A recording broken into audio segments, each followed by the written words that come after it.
Here's a little antler repair. We'll be screwing down inside this.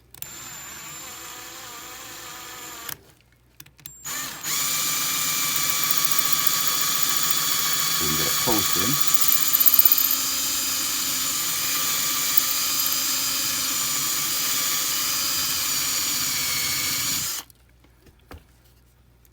We've already cut off a small piece from another antler.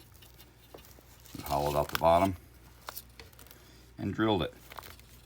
We'll be adding a little rod into here.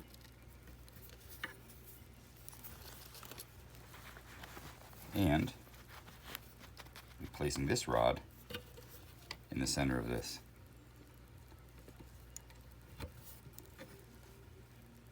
You can see that it's a little distance away from it, but it's got the same curve as the other antler. We're going to fasten this one in.